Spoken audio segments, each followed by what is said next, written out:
blood drying under her fingernails, concrete dust coating her lungs. They threw her into isolation cage 4 with 80 pounds of psychotic, war-torn German shepherd, expecting a massacre. They wanted her broken, begging for extraction. Instead, they got a master class in violence and empathy. This is why you never corner a seal. Fluorescent lights hummed overhead, a sick yellowish flicker reflecting off the puddles of industrial bleach and stagnant water on the floor. Harper dragged her right boot slightly, the rubber sole scraping against the porous stone. It was a subtle friction, barely audible over the mechanical drone of the ventilation system, but in the oppressive silence of the subterranean corridor, it sounded like a saw blade. Her left knee throbbed, a hot, tight knot of swelling trapped beneath heavy denim. She tasted copper and old adrenaline at the back of her throat. Commander Briggs walked 2 paces ahead, his posture rigid, shoulders squared in that unnatural textbook way that screamed of a man who spent more time behind a mahogany desk than in the dirt. Beside him was Handler Cole, a stocky, thick-necked man who smelled sharply of stale tobacco and wet animal fur. Cole kept casting glances back at Harper. His eyes were hard, entirely devoid of pity, brimming with the quiet resentment that had followed her since Coronado. She was a statistical anomaly, a female wearing the trident. To men like Cole, she wasn't a peer. She was a glitch in their heavily guarded system. No one spoke. The air grew colder, thicker, saturated with the unmistakable stench of a kennel. It wasn't just the smell of dogs. It was the smell of confined anxiety, ammonia, shed hair, damp kibble, and the metallic tang of dried blood on chain-link fences. Harper swallowed hard, her throat feeling like sandpaper. She knew exactly what this was. This wasn't an official disciplinary hearing. It was an off-the-books hazing, a brutal correction designed to force a resignation before the brass had to deal with the paperwork of her insubordination. 48 hours ago, in a mud-slicked valley in a country that didn't technically exist on their mission briefs, she had shattered a commanding officer's jaw for calling in an airstrike on a compound filled with non-combatants. She saved lives, but she broke the chain of command. In this world, the latter was the unforgivable sin. They reached the heavy reinforced steel door of the K9 isolation wing. Cole punched a 4-digit code into the keypad. The heavy deadbolt clacked back with a hollow, echoing thud. Chaos erupted. The moment the door swung outward, a wall of sound hit Harper with physical force. 30 working dogs, Belgian Malinois, Dutch Shepherds, German Shepherds, hurled themselves against the chain link of their enclosures. The barking was deafening, a frantic, aggressive symphony of driven animals reacting to the intrusion. Some spun in tight neurotic circles. Others stood on their hind legs, snapping their jaws at the empty air. Harper didn't flinch. How she kept her breathing shallow, eyes locked straight ahead, ignoring the spittle flying from the jaws of a massive Malinois to her left. "Keep moving, Quinn," Briggs muttered, his voice barely cutting through the din. He didn't look at her. He just kept walking down the narrow aisle, the dogs tracking their movements with predatory intensity. They bypassed the active duty wing, moving deeper into the facility. The lighting grew dimmer. The barking began to fade, replaced by a heavy, suffocating quiet that made the hair on Harper's arms stand up. This was the red zone, the end of the line. The cages here were different. Solid concrete walls on 3 sides, reinforced steel bars on the front, heavy blast doors instead of wire. Cole stopped in front of cage 4. He didn't step too close to the bars. Inside, The shadows seemed to pool in the corners. It took a moment for Harper's eyes to adjust to the gloom. There, lying perfectly still in the back right corner, was an 85-pound German shepherd. His coat was black and tan, but heavily scarred, the fur missing in jagged patches across his ribs and flank. His left ear was torn in half. He didn't bark. He didn't stand up. He just watched them. His eyes were a pale, dead amber, tracking their every micro-movement with the cold, calculating intelligence of an apex predator that had long ago given up on warnings. "His name is Kaiser," Cole said, his voice dropping to a low, gravelly pitch.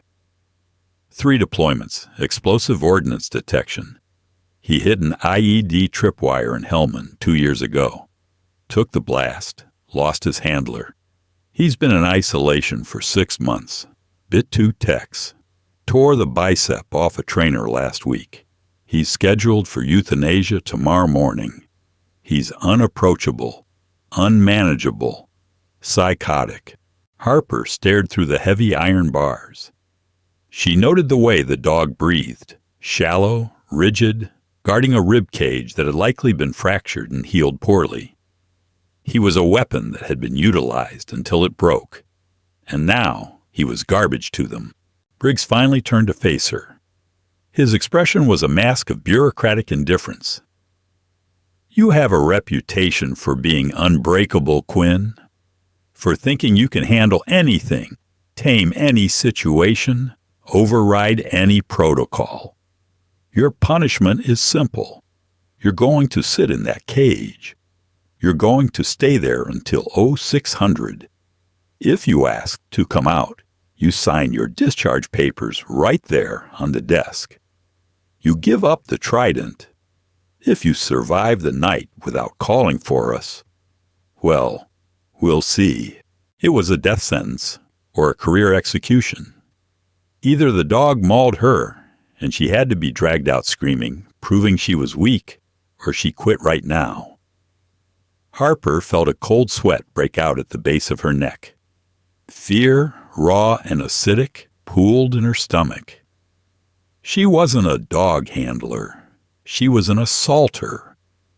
But as she looked from Briggs's smug, polished face to the broken, heavily scarred animal in the cage, a dark, cynical resolve hardened in her chest. They were both throwaways. Without a word, Harper stepped forward.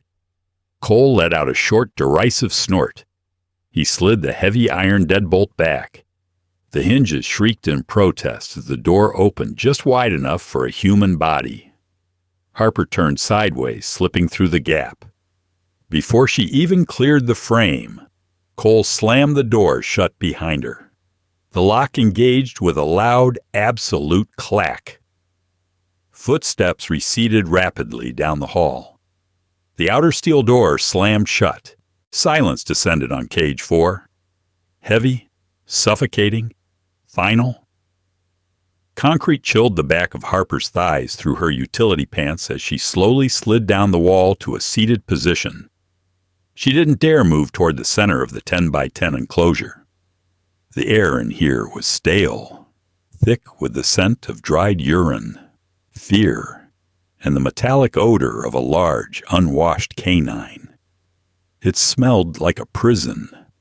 It smelled like despair. Kaiser had not moved a muscle since the door slammed. He was still pressed into the back corner, a solid mass of muscle and scar tissue blending into the shadows. Only the slow, rhythmic rise and fall of his damaged ribs indicated he was alive. But his eyes, those pale amber discs, were locked onto her face. Harper's heart hammered against her sternum. Her palms were slick with sweat. Her mind raced, filtering through basic survival protocols. Don't make eye contact. Don't show teeth. Protect the neck. Protect the femoral artery. If he lunged, she had a split second to offer an arm, ideally wrapped in her jacket, to take the bite while she tried to pin him. but pinning 85 pounds of pure traumatized muscle in a confined space with a bad knee was a fantasy. If he wanted to tear her throat out, he probably could. Minutes stretched into agonizing hours. The only sounds were the distant, muffled hum of the ventilation and the dripping of a leaky pipe somewhere down the hall. Harper's knee screamed at her, the joint stiffening painfully as the cold seeped up from the floorboards. She needed to shift her weight, but she knew sudden movement could be a trigger. She inhaled slowly through her nose, counting the seconds. 1, 2, 3, 4. Exhale. In the corner, Kaiser's lip curled. It wasn't a dramatic snarl. It was a subtle, terrifying lifting of the black jowl, revealing a row of yellowed, razor-sharp incisors. A low rumble started deep within his chest, a vibration so deep Harper felt it in the concrete beneath her boots. It wasn't an aggressive challenge. It was a warning born of pure, distilled anxiety. The dog was terrified. Harper recognized that vibration. She had felt it in the back of Humvees right before an ambush.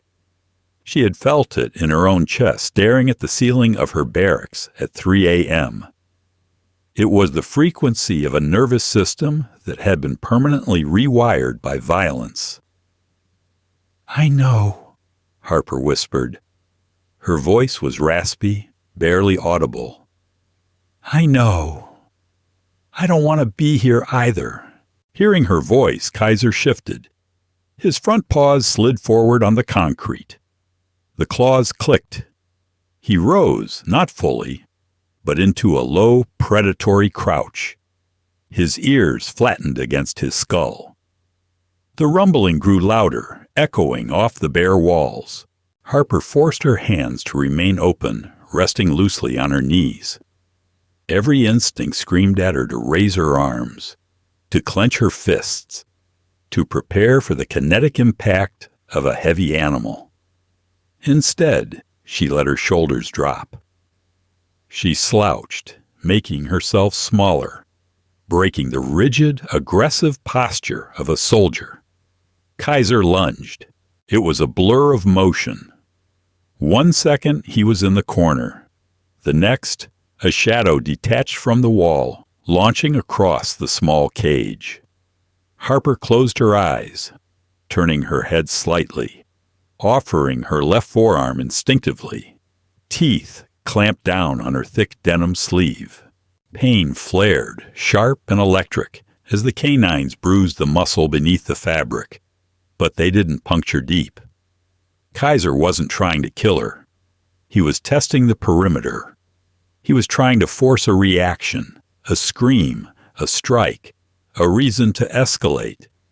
He shook his head once, a violent side-to-side jerk that wrenched Harper's shoulder socket, then immediately let go and scrambled backward, hitting the opposite wall with a heavy thud. Harper gasped, her eyes flying open. She clamped her right hand over her left forearm. It throbbed intensely, a hot, radiating ache, but there was no rush of warm blood. He hadn't broken the skin, only the surface. She looked at Kaiser. He was pacing now. 2 steps left, 2 steps right, his breathing erratic and panicked. He was waiting for the punishment. He was waiting for the boot to come down, for the handler's stick, for the screaming. That was his reality. Action and violent consequence. Harper didn't yell. She didn't strike back. She simply unwrapped her right hand from the bite site, let it rest back on her knee, and let out a long, shaky sigh. "Nice try, buddy," she murmured, keeping her tone flat, devoid of anger. She didn't sound brave. She sounded exhausted.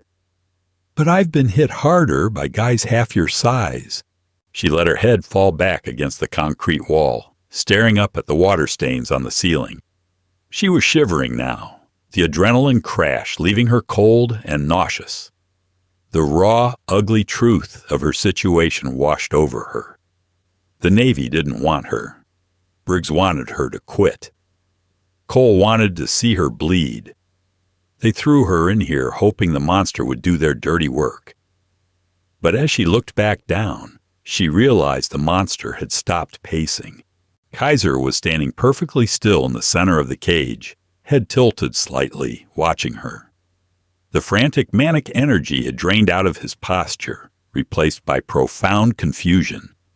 Why wasn't she fighting? Why wasn't she hurting him? Harper slowly extended her left leg, giving her swollen knee some relief. She didn't look directly at Kaiser's eyes. Instead, she looked at his chest, watching the jagged scars stretch over his ribs.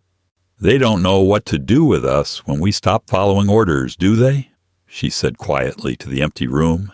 "You blow up, you lose your guy, you bite a few idiots who don't know how to read your stress signals, and suddenly you're trash." Kaiser took one tentative step forward, then another. He lowered his massive head, sniffing the air near her boots. He smelled the gunpowder embedded in the canvas, the dried mud from a foreign valley, the sour sweat of genuine fear, and underneath it all, the complete absence of aggression. He didn't bite. He just stood there, suspended in the space between them, a broken tool trying to understand a broken soldier.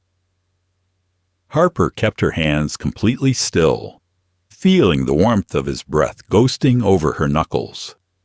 For the first time in 48 hours, she didn't feel like she was suffocating. The cold was not a sudden invasion. It was a slow, deliberate creep. By 0-200, it had seeped through the porous concrete floor, bypassing the heavy canvas of Harper's tactical pants and settling deep into the marrow of her bones. Her injured knee had swollen to the size of a grapefruit, the fabric stretched tight across the joint, pulsing with a dull, sickening rhythm. Every time she breathed, the air burned the back of her throat, thick with the acrid scent of ammonia and the dusty, metallic smell of the chain-link fence. She shifted her weight an inch to the right. Her boots scraped the floor. Across the cage, Kaiser's head snapped up. The heavy chain around his neck clinked softly. He hadn't slept either. For 3 hours, he had remained in a rigid sphinx position, his chin resting on his massive front paws, watching her with unblinking amber intensity. He wasn't aggressive anymore, but he was waiting. The trauma in his brain told him that eventually the human in the room would stand up, raise a voice, raise a hand, or yield a weapon. Harper pressed the back of her head against the cinder block wall. Her left forearm throbbed where his teeth had bruised the muscle. She didn't rub it. She didn't want to draw attention to the weakness.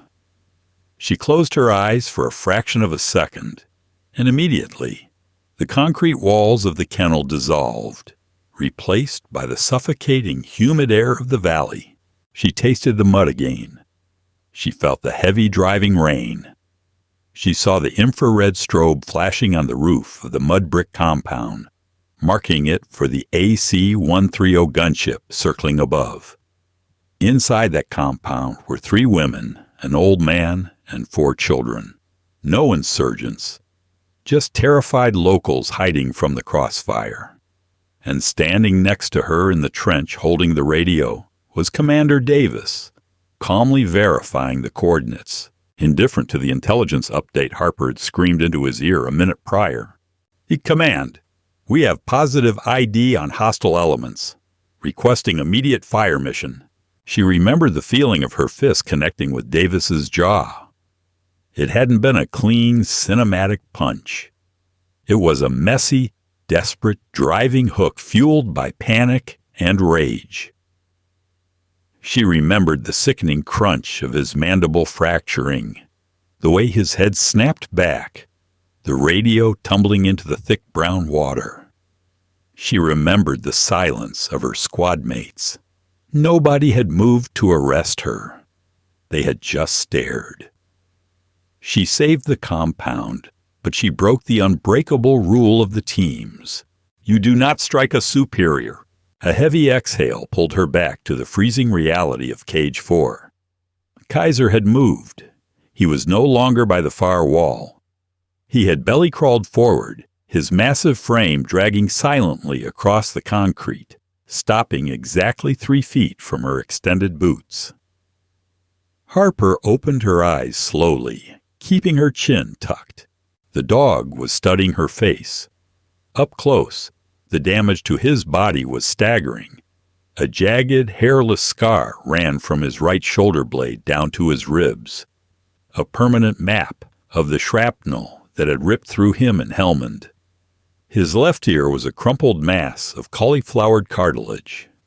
He smelled strongly of dirt, old skin oil, and the sour tang of severe anxiety. He whined. It was a high, thin sound, entirely at odds with his massive, lethal frame. It was the sound of a creature that was in immense psychological pain, trapped in a loop of explosive violence and absolute isolation.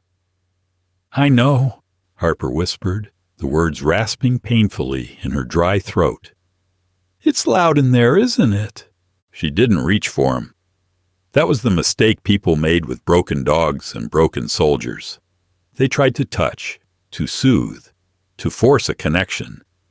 They wanted to fix the damage on their own timeline, to make themselves feel better. Harper knew better. You don't fix this kind of damage. You just sit in the dark with it. Her eyelids grew heavy. The exhaustion was becoming a physical weight, pressing down on her shoulders, forcing her chin toward her chest. It was a dangerous vulnerability. Falling asleep in a cage with a volatile animal was a gamble with her life, but her body was shutting down, cannibalizing its last reserves of adrenaline. She let her right leg slide out, fully extending it on the floor, abandoning the defensive, coiled posture she had held for 4 hours. She slumped sideways, resting her cheek against the freezing, rough-hewn cinder block. She surrendered the space. For 10 minutes, nothing happened. The silence was absolute, save for the dripping pipe in the hallway. Then Harper felt it. A heavy, coarse warmth brushing against the side of her right calf. She didn't open her eyes. She didn't twitch a muscle. Kaiser had closed the remaining distance. He didn't lick her hand or seek a pat on the head. He simply turned around, heavily lowering his 85-pound frame onto the concrete, pressing his scarred back firmly against the side of Harper's leg. With a long, shuddering sigh that vibrated through his ribs and into her own skin, he laid his heavy head on his paws. He was cold, too. And in the bleak, hostile vacuum of isolation, he had chosen the only other living thing in the room as an anchor. Harper slowly, millimeter by millimeter, let her right hand slide off her knee. Her fingers came to rest lightly on the thick, coarse fur of his flank. She didn't stroke him. She just let her hand rest there, rising and falling with his breath. Kaiser didn't flinch. They stayed like that as the hours bled out. 2 discarded weapons radiating heat into each other, waiting for the sun to rise. The shift in the facility began subtly. At 05:30, the faint, low-frequency hum of the massive industrial water heaters kicked on somewhere in the bowels of the building. Then came the distant, metallic clatter of the stainless steel food bowls being stacked in the active duty wing. The vibrations traveled through the concrete floor, sending a jolt of raw reality straight into Harper's spine. Time was up. Kaiser felt it too. The heavy, rhythmic breathing that had lulled Harper into a state of semi-consciousness hitched. The massive German shepherd stirred, his muscles stiffening against her leg. He didn't scramble away, nor did he cower in the corner as he had the night before. Instead, he rose slowly, his joints popping in the quiet cage. He shook himself, a violent full-body rumble that rattled his collar, before taking 2 deliberate steps forward. He positioned himself squarely between Harper and the heavy iron bars of the door. He sat down, facing outward, his broad chest expanding, his torn ears swiveling toward the hallway. He wasn't guarding his corner anymore. He was guarding the room. Harper groaned, the sound tearing out of her before she could stop it. Her entire left side had seized up from the cold concrete. Her knee felt like it was packed with shattered glass, the denim stretched agonizingly tight over the swelling. She gripped the cinder block wall with her left hand, using her upper body strength to drag herself into a seated position.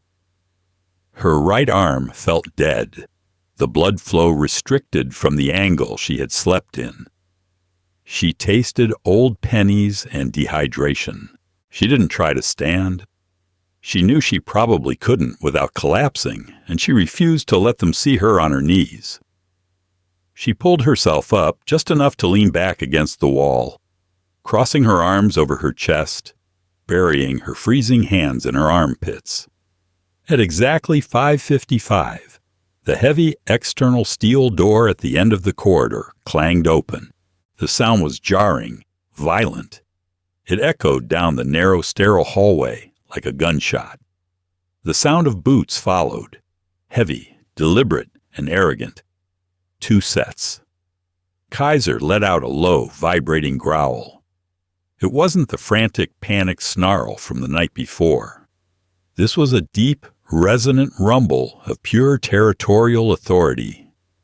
The fur along his spine bristled, forming a dark, jagged ridge from his neck to his tail. Harper didn't look at the door. She looked at the back of the dog's head. "Easy," she murmured. Her voice was raspy, destroyed by the cold air and silence.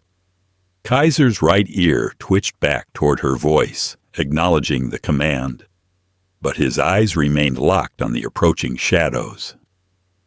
The growl settled into a steady, menacing idle, like a heavy engine waiting to be put into gear. Commander Briggs and Handler Cole stopped in front of Cage 4. Cole held a long, heavy catchpole, a metal rod with a thick wire noose at the end, used for dragging aggressive dogs out of enclosures. Briggs held a silver thermos of coffee. The smell of the rich, dark roast cut through the stench of the kennel, a bitter reminder of the world outside this concrete box. Briggs took a sip of his coffee, his eyes adjusting to the gloom. His smug expression faltered, replaced by a tight, perplexed frown. He expected blood. He expected a terrified, broken woman screaming for medical attention, huddled as far away from a rabid animal as the walls would allow. He expected the paperwork for a dishonorable discharge to be signed by a shaking, defeated hand. Instead, he saw Harper Quinn, battered, pale, and covered in concrete dust, sitting calmly against the back wall. And standing directly in front of her, forming an impenetrable biological shield, was the animal they had deemed psychotic and scheduled for death. Cole stepped up to the bars, gripping the catchpole tight. "Get away from the door, Kaiser!" He barked, his voice loud and authoritative. Kaiser erupted. He didn't retreat. He lunged forward, slamming his heavy front paws against the iron bars. The cage rattled violently. A deafening, explosive bark echoed through the corridor, a terrifying display of raw power and aggression aimed squarely at the handler. Saliva flew from his jaws, his yellow K9s snapping inches from Cole's face. Cole stumbled backward, dropping the catchpole with a loud clatter. His face went pale beneath his heavy stubble. "Jesus Christ!" Cole swore, instinctively reaching for the heavy leather bite-stick on his belt. "The thing is completely feral. He's going to kill her." "He's not feral, Cole." Harper's voice cut through the echoing barks. It wasn't loud, but it was cold, steady, and sharp enough to slice through the chaos. Briggs narrowed his eyes, peering through the bars. "Quinn, step away from the animal." "I can't do that, Commander," Harper said, not moving a muscle. Cole grabbed the catch pole again. "Sir, I need to get a loop around his neck. If we open that door, he's coming right for my throat." "Don't touch that door, Cole," Harper warned. She finally shifted, leaning forward slightly. "If you try to loop him, he will pull you through these bars. And I won't stop him." Briggs stepped in front of the handler. His jaw tightened. He realized with a sinking, infuriating clarity that the power dynamic in the room had fundamentally shifted. He hadn't broken her. He had locked her in a room with a lethal weapon, and she had figured out how to aim it back at them. "You survived the night, Quinn," Briggs said, his tone clipped, masking his frustration.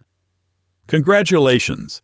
You've proved you have an exceptionally high tolerance for stupidity. Now call the dog off and get out here. We have a debriefing." Harper looked at Briggs. She looked at his polished boots, his clean uniform, the absolute lack of dirt or consequence on his hands. Then she looked at Kaiser, who had dropped back down onto all fours, still standing between her and the door, his eyes locked on the men outside. "No," Harper said simply. Briggs blinked. "Excuse me." "You heard me," she said, finally pushing herself up. Pain flared in her knee, a blinding white-hot spike, but she forced her expression to remain entirely blank. She grabbed the chain-link wall for balance, standing to her full height. Kaiser stepped back, pressing his side against her good leg, offering his physical support. "I'm not leaving this cage without him," Harper said, staring dead into Briggs's eyes. "He's off the euthanasia list. His jacket is being transferred to my command. You wanted me to prove I could handle anything you threw at me? Fine. I handled him. He's mine now." "He is an unstable asset, Quinn.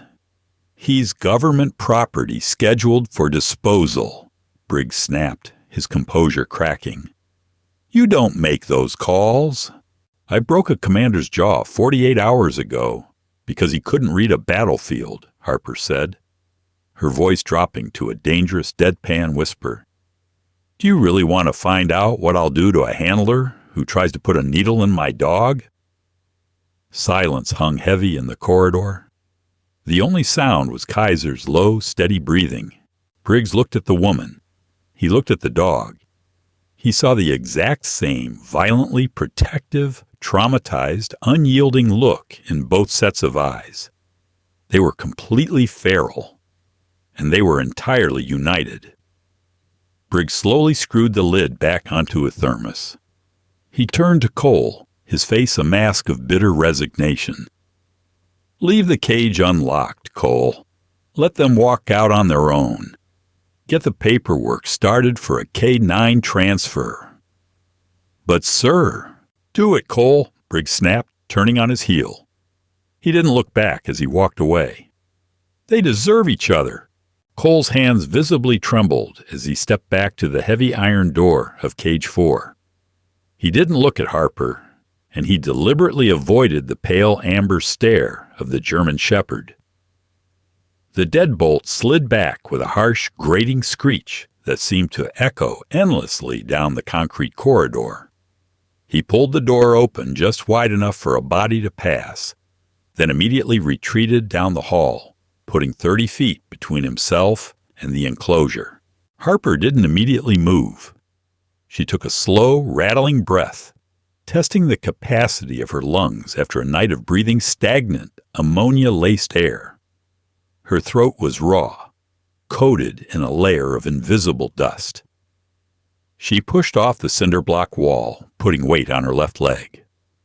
A white-hot spike of agony shot from her swollen knee straight up into her hip socket. Her vision grayed at the edges. She gritted her teeth, swallowing the groan that threatened to spill out, and forced her foot flat onto the floor. "Let's go," she rasped. Kaiser didn't bolt for the exit. For 6 months, that narrow gap in the iron bars had meant a catch-pole, a beating, or a chemical restraint. He stood beside her, his massive head lowered, his shoulder pressed firmly against her right thigh. As Harper dragged her left leg forward, limping heavily, the dog matched her fractured pace. They moved together, a slow, battered unit navigating the 10 feet to the cage door. Stepping into the corridor, the ambient noise of the active-duty wing hit them. The other dogs, sensing the alpha predator moving freely, fell dead silent. It was a heavy, unnatural quiet.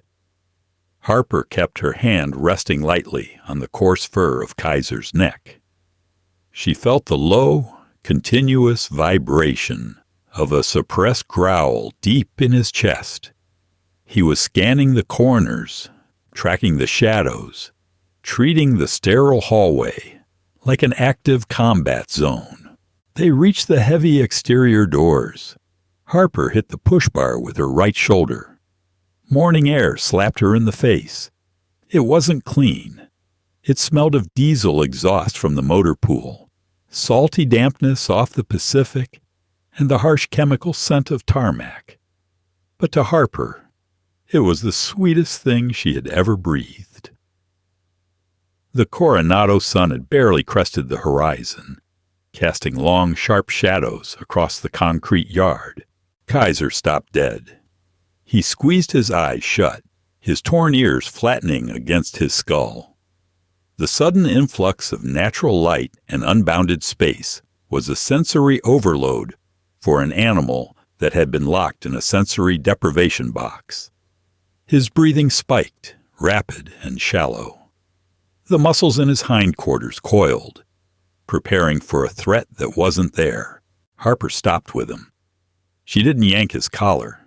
She didn't issue a sharp command. She just stood there in the chilling morning breeze, her bad knee trembling violently under her weight, and waited. "Take a minute," she whispered, her voice rough. Kaiser's nostrils flared, processing the complex layers of scent carried on the wind. He smelled the ocean. He smelled grease from the mess hall. Slowly, his eyes cracked open. He looked up at Harper. She gave him a single, subtle nod. He exhaled a long, shuddering breath, the tension leaving his spine.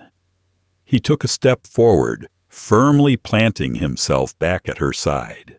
The walk to the base medical clinic took 20 minutes. It should have taken 5. Harper's limp grew worse with every step, the denim of her pants cutting mercilessly into the swollen joint. Passing sailors and base contractors stopped in their tracks, staring openly. They saw a female operator covered in dirt and dried blood, dragging her leg, walking off-leash with an 80-pound, heavily scarred attack dog that looked like it had crawled out of a war zone. No one approached them. The space around them cleared like a physical repellent. They were ghosts, violent anomalies that didn't fit into the neatly pressed morning routine of the naval base. The automatic sliding doors of the clinic parted with a soft hiss. The blast of sterile, air-conditioned air, thick with the smell of rubbing alcohol and floor wax, made Kaiser sneeze. A young corpsman, looking no older than 20, stepped out from behind the reception desk. He took one look at Harper's bruised face, the blood dried on her ripped sleeve, and the massive, unblinking predator standing at her knee, and froze. The clipboard in his hand dropped to the linoleum floor with a sharp clatter. Kaiser lunged half a step forward, his teeth bared instantly, a guttural snarl ripping through the quiet waiting room. The corpsman scrambled backward, slamming his back against the wall. "Jesus, get that thing out of here! This is a sterile environment." Harper didn't pull back. She simply dropped her right hand flat onto Kaiser's chest. The physical contact was an anchor. "Stand down," she said, her voice deadpan but absolute. Kaiser's jaws snapped shut. He didn't back away, but the snarl died in his throat. He remained planted between Harper and the terrified medic, a coiled spring refusing to release. "He stays," Harper said, looking the corpsman dead in the eye. "I need an ice pack, 2 rolls of compression tape, and a bottle of iodine. Do not bring a needle. Do not try to touch my arm. Just put the supplies on the floor and back up." "Ma'am, you need to be examined in a trauma bay," the boy stammered, his eyes darting frantically to the dog. "Floor, now." 10 minutes later, Harper was sitting on the cold linoleum in the far corner of the waiting room, her back pressed against the pale blue drywall. She had cut away the sleeve of her jacket, pouring iodine directly over the deep, ugly bruising where Kaiser had bitten her hours prior. The pain was sharp, chemical, and clarifying. She wrapped her knee tight, the compression tape acting as a temporary brace. Kaiser was lying on the floor beside her. His massive head was resting heavily over her boots, his amber eyes tracking every nurse and doctor that dared to walk past the corridor. He was entirely calm, but brutally vigilant. An older military doctor stood 20 feet away, watching them with a mix of professional concern and quiet awe. He had been around long enough to know when to intervene and when to let sleeping dogs lie. He saw the way the woman's hand rested subconsciously on the scarred animal's neck. He saw the way the animal's breathing synced perfectly with hers. They weren't fixed. They were both carrying injuries that would likely never fully heal, physical and psychological scar tissue that would dictate the rest of their lives. The Navy would still try to push her out. The handlers would still try to label him a liability. But as Harper leaned her head back against the drywall, closing her eyes as the ice numbed the fire in her knee, a faint, cynical smirk pulled at the corner of her cracked lips. They had survived the night. They had called the bluff. The system tried to throw them away, but all it did was give them exactly what they needed: each other. If Harper and Kaiser's story proved that the broken are often the most dangerous, smash that like button. We drop raw, unfiltered military stories every week that explore the darkest corners of warfare and the bonds that bring warriors back. Share this video with a veteran, a dog handler, or anyone who refuses to quit. Hit subscribe and ring the bell so you never miss a drop. What did you think of her defiance? Drop a comment below